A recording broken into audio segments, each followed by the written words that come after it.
Գագիկ Ծառուկյանի դեմ հարուցված քրեական գործի առանցքում հայ-իրանական տնտեսական գործակցության ամենախոշոր ծրագրերից մեկն է։ 2024 թվականին Ծառուկյանի Առինջ մոլի տարածքում բացված հայ-իրանական առևտրի կենտրոնը։ 2024-ին ծրագիրը ներկայացվում էր որպես երկու երկրների տնտեսական հարաբերությունների նոր փուլ։ Այստեղ ներկայացված էին լինելու իրանական խոշոր արտադրողները, իսկ ծրագիրը պետք է նպաստեր երկու երկրների միջև մինչև 3 միլիարդ դոլարի ապրանքաշրջանառությանը։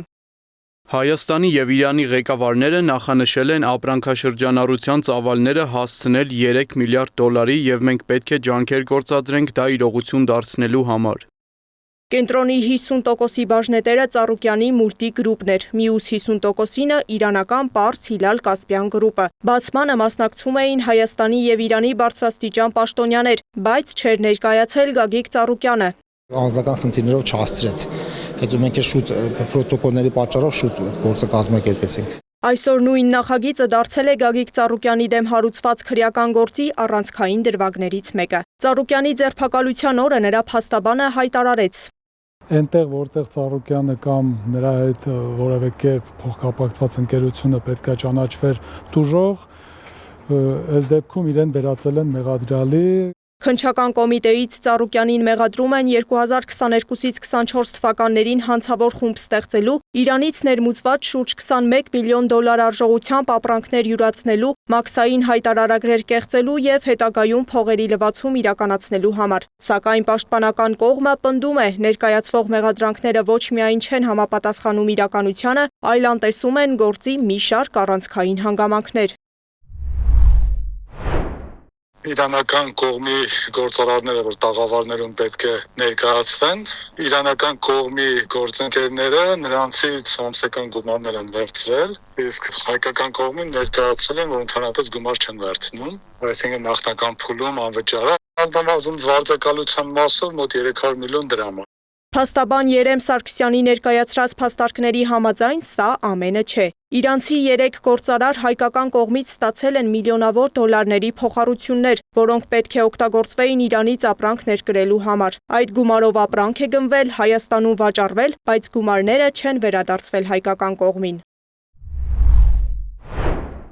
Եթե տուժող են, դա մի հատ հարց պետք է տրվի, ասի, իսկ գումար ստացել եք դուք, այս փոխառությունները վերցրել եք դուք, բայց փոխառությունները վերադարձրել եք դուք, դա որ չեք վերադարձրել, եւ եթե ձեզ խաբել էին, դա որ եկաք պարտավորագիր գրեցիք, որ դուք եք պարտավորում եք վերադարձնել, ինչի հակառակ կողմից չուզեցիք որևէ պարտավորագիր, որ ասեմ, դուք էլ գրեք հակառակը, որ դուք եք մեզ ասեիք մի բան։ Դա գրվել է 2024 թվականին։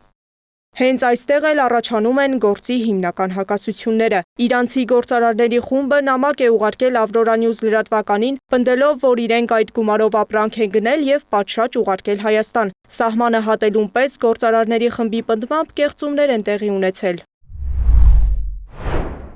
Իրանցի գործարարները իրենց համատեղ ընկերություններին և պարոն Ծառուկյանին ուղարկել են շուրջ 21 միլիոն դոլար արժողությամբ ապրանքներ, սակայն այդ ապրանքները չեն հայտարարագրվել տվյալ ընկերությունների անունով, դրանք վաճառվել են կեղծ և թղթային ընկերությունների միջոցով, մաքսային փաստաթղթերի կեղծման ճանապարհով, իսկ ստացված գումարները փոխանցվել են պարոն Ծառուկյանին, նրա ընկերություններին և գործակիցներին։ Մեկ այլ հակասություն վերաբերում է մաքսային փաստաթղթերին։ Քննչական կոմիտեն և իրանցի գործարարները պնդում են, թե ներմուծման փաստաթղթերը կեղծվել են Հայաստանում, մինչդեռ փաստաբան Սարգսյանի խոսքով ներմուծումների ամբողջ գործընթացը կազմակերպել է հենց իրանական կողմը։ Ծառուկյանի կազմակերպությունների կողմից որպես հայկական կողմի ներկայացուցիչ, տարածք հատկացրել, տաղավարներն հատկացրել, վերանորոգումներն արել, գումարն ներդրել, իսկ պրոցեսուալ մաս իրեն են արել, թե ինչ ապրանք են բերել, մաքսազերծել են, կեղտիք են արել, չեն արել եւ այլն, այս նույն բաները արվել են մինչեւ Ծառուկյանը ծանոթանալը 2019-20 թվականներին, իրենք Ծառուկյանը ծանոթացան 2022 թվականին։ Եթե իրենք նույն մեխանիզմը նախկինում արել են, Ծառուկյանը հետ ծանոթացան 2022 թվականին, ինչ կապ ունի Ծառուկյանը այս պրոցեսների հետ։